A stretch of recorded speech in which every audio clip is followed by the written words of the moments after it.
Welcome to The Land, your bet sports betting podcast. Josh Lander coming to you on a very fun in-season tournament slate of NBA games here on Tuesday night. I'm just going to get right into it because we had our Coast to Coast podcast here with all these picks that we're bringing you, and I want to throw them at you now. So let's take a look at the 8 bets that we've got here from my co-host Nate and I. Pick 1, we're going with Houston Rockets plus 4.5. We also like the under in that game, plus 233.5. I would hit both. If you parlay them together, you do get 2-1 on your money there. It's a pretty good parlay. I did not hit that. I just wanted to know what it was and relay that to you. But I am going to hit Houston to cover, and I'm going to take the under with a little bit more on the under there.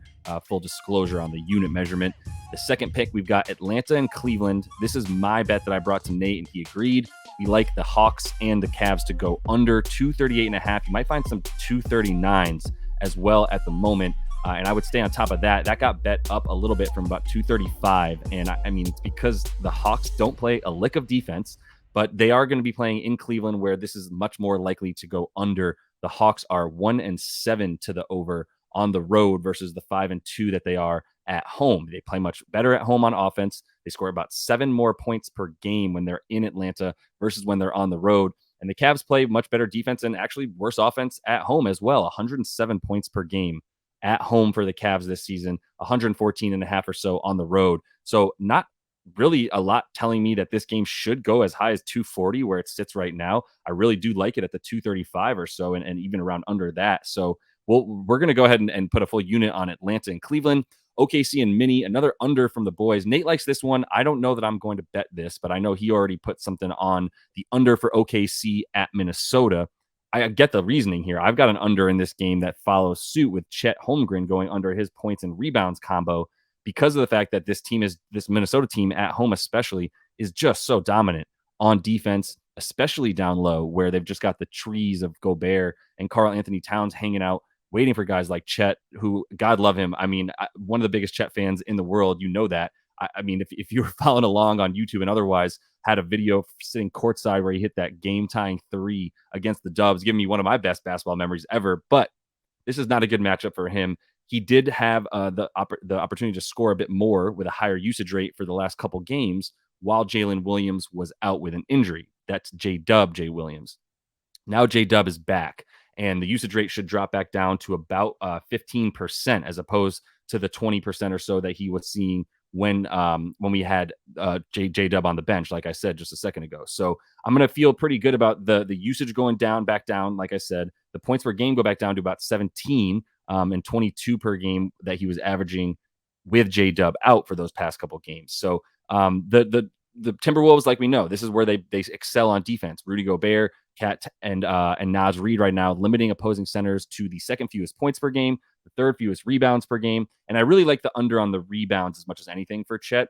Maybe he'll get his because he is able to score from most places on the floor. He's a pretty good 3-point shooter right now, and definitely has a bag as far as being able to score from mid-range and work his way from the mid-range all the way to the basket.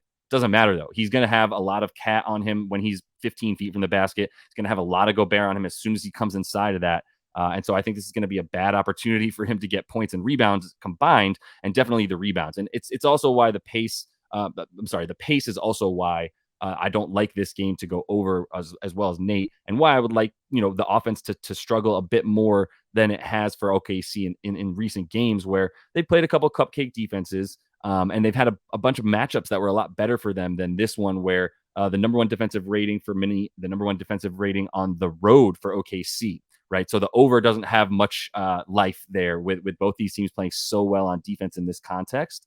Plus, like I said, bad matchup for Chet. Shai might get his. SGA is definitely liable to score over 30 in this one. His points props at 30.5. I would consider that highly. So Darius Garland over 19.5 points. That's a bet from Nate there. If you saw the show, he considered the assists as well. But it's really about him coming back from injury and playing at home in a way that he just has a bit higher of a usage and scores a few more points. So up to about 30.5%, I should say, in that usage rate at home versus on the road. Only missing one. Donovan Mitchell, I should say, was only missing one of those games. So it doesn't really skew our numbers too much. Let's move on to my maybe favorite bet of the entire night. Kevon Looney over 2.5 assists. And I'm going to ladder that to 5+ assists. And that's because he does this just plain simple against Sacramento. In the 2 games he played them this season, 6 assists in both of those. If you were following along during the playoff game series that the Kings and the Dubs played last year in the first round of the playoffs, Kevon Looney was an over machine on these assist props because he was getting so many offensive rebounds. And that's what he's doing this year as well. In his last 6 games against the Kings, an 18.5% offensive rebounding rate. For the record, that is not very consistent. That's unheard of, essentially. Mitchell Robinson-esque, if you will. Mitchell Robinson is doing unheard of things on the Knicks from an offensive rebounding standpoint. That's where Kevon Looney's comparison is right now. There's like one of the best 5 offensive rebounders in the league right now for Kevon. So those are the direct correlation to his assists because he's not really going back up with it when he gets those rebounds, even against Domas Sabonis, who's not exactly a world beater on defense down low, but he is someone who it doesn't matter. Kevon Looney's not someone who's really going back up unless he's got a wide open layup.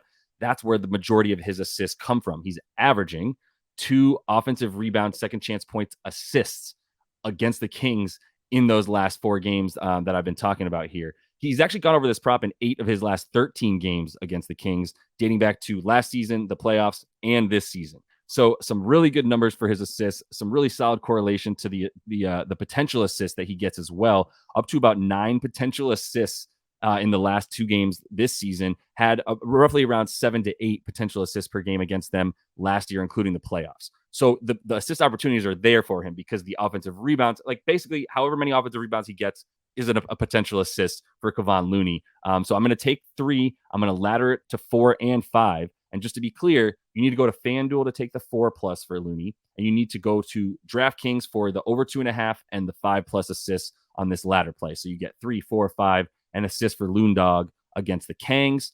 And then the last one there is Sengun that we both love. Man, like Sengun has been crushing it lately. And so that's another great pick here for him to get the points and boards against one of the worst teams against defending the front court and defending centers in the Dallas Mavericks, who might not have Derek Lively as well in this one. He's game time decision likely with back problems that he's had really all season so far for the Rook. Really good defender, really good rim runner. If he's not in, that's even fewer bodies to defend Sengun, who really Dallas, like I said, even with Derek Lively in there, allowing the 4th most rebounds per game, 3rd most points per game to centers.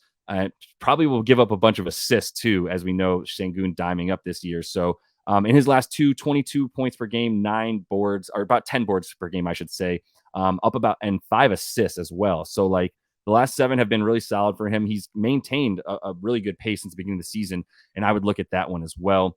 I didn't put it on here, but I do want to mention I'm going with Dame Lillard under. I do have 2 more bonus bets for you that were not on the show, so I'm going to get to those in 1 second.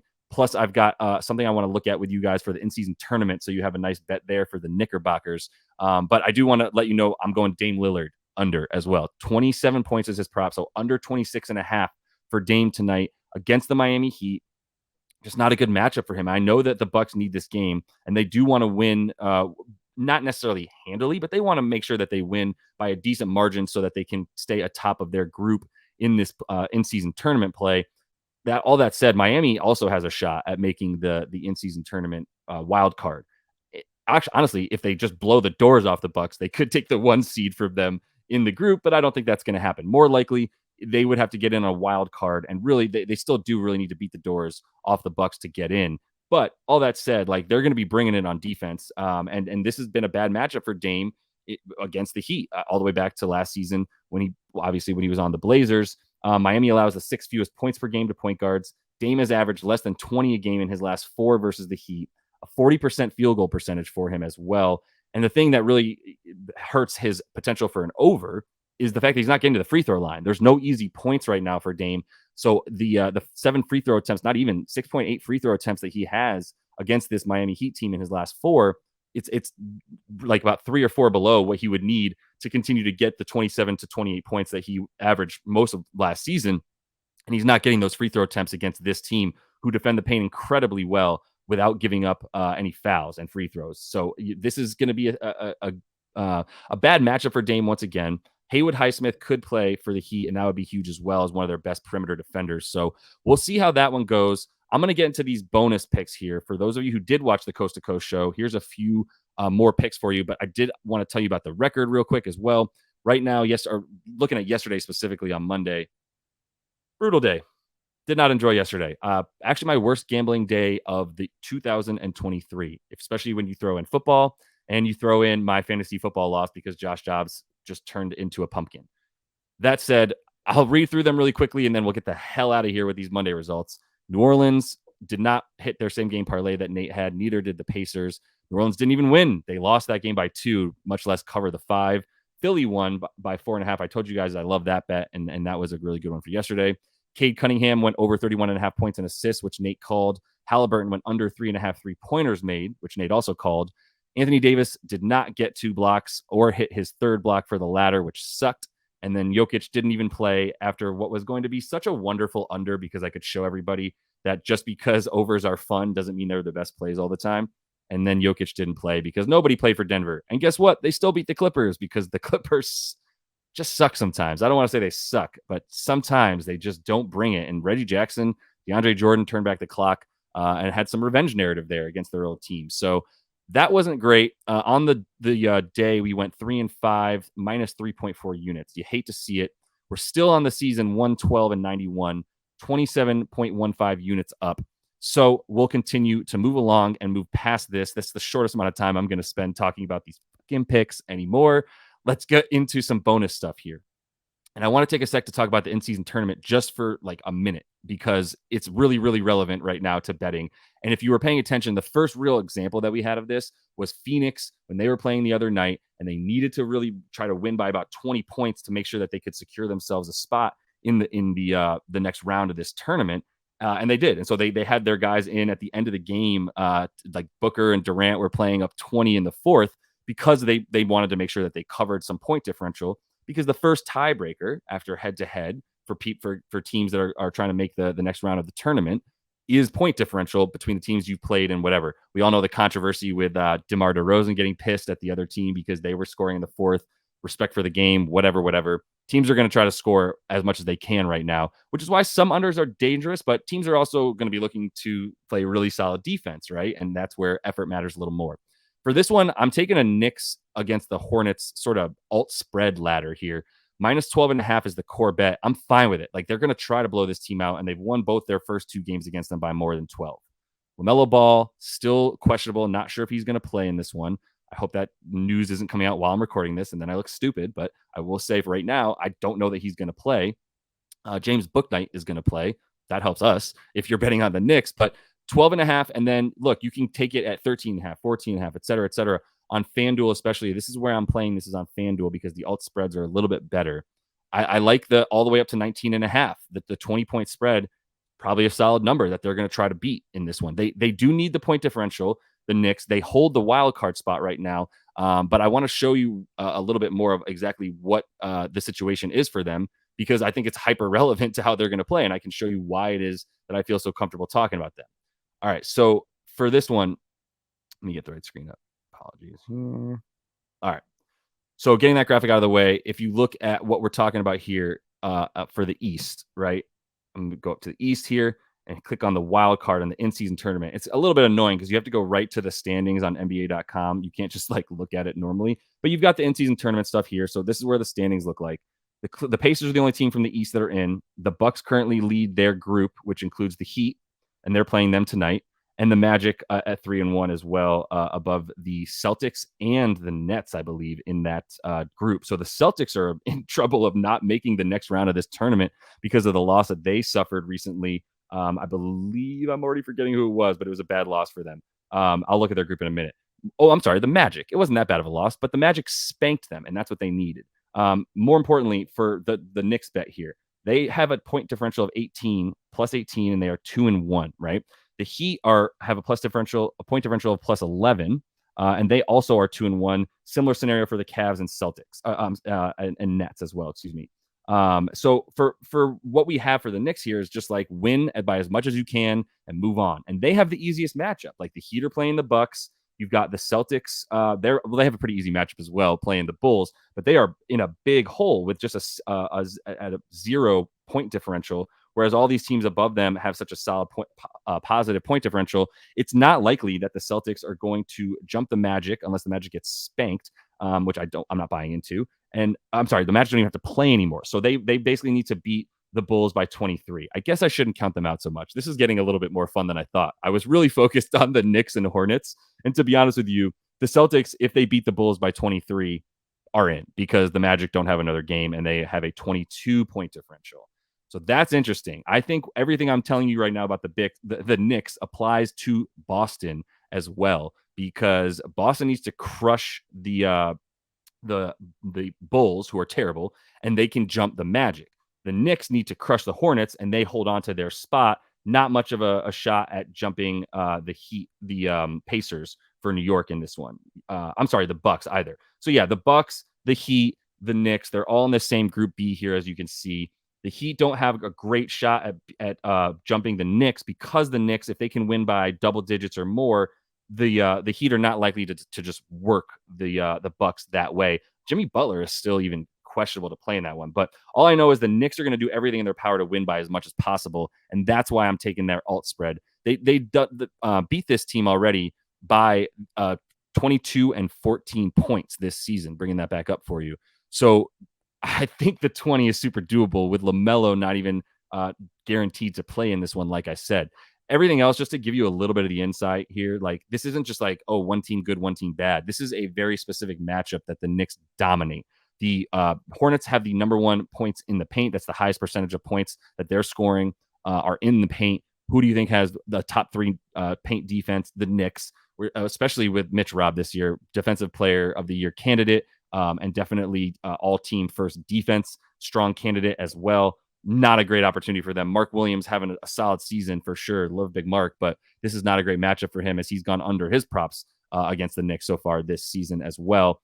If LaMelo's not in there, it's going to be a lot of Scary Terry chucking up shots that and some Miles Bridges as well. I will say he might be a good bet to get over 21.5 just based on usage alone in this one, and his usage has started to climb. But my favorite bet is to just take the Knicks to pound this team in this one and really try to guarantee themselves a solid spot in the in-season tournament.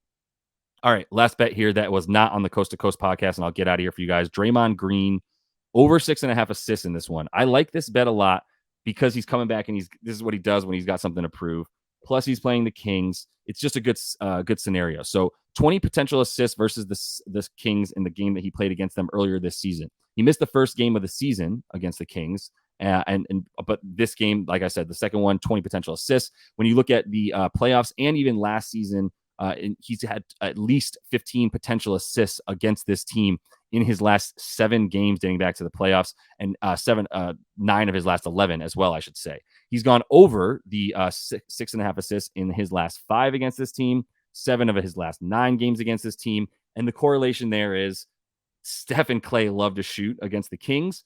Draymond loves to pass. I do think you've got a 7.5 assist prop for Chris Paul in there. That's not a bad either. It's really high at this point. He went over that in both his games against the Kings as well this season. One without Draymond with 12 assists, one with Draymond, still got 8 assists in that one. So CP3 is still a pretty good bet, but Day-Day, I think, is going to continue to sort of run things on the first team, where they're going to need a lot more Andrew Wiggins than Chris Paul. That's sort of been a bit of the matchup. And also Kevon Looney, who I told you about loving his assists. He always gets minutes against the Kings to battle Domas. Probably want to keep Draymond off of Domas a little bit in this one to just avoid whatever scuffle he's probably going to get into after just coming back from a 5-game suspension for going WWE on Rudy Gobert. But either way, I think Draymond's going to show up in this column where the potential assists are just always there for him against the Kings. So I've got to take the over 6.5. He's going to have more than double the potential assist on that in the game here versus the Kings. So let me get you out of here on that. I know I got this out a little bit late, so my apologies, but so much going on right now with that Coast to Coast podcast and on Gold Boys Media. So make sure you're checking out the live stream that takes up another hour of my day each and every morning, because I appreciate that. But please like and subscribe here, guys. I really appreciate it. I'm going to be trying to bring you bonus bets when I do get this out after the Coast to Coast podcast. Make sure you're checking out the Coast to Coast podcast as well, because that is where you're guaranteed to get everything from Nate and myself. I'm going to try to get Nate on here for the upcoming weekend game so that we don't lose anything in our sort of co-hostedness as we move forward with these picks. But appreciate everybody following along. And until I see you next, happy betting.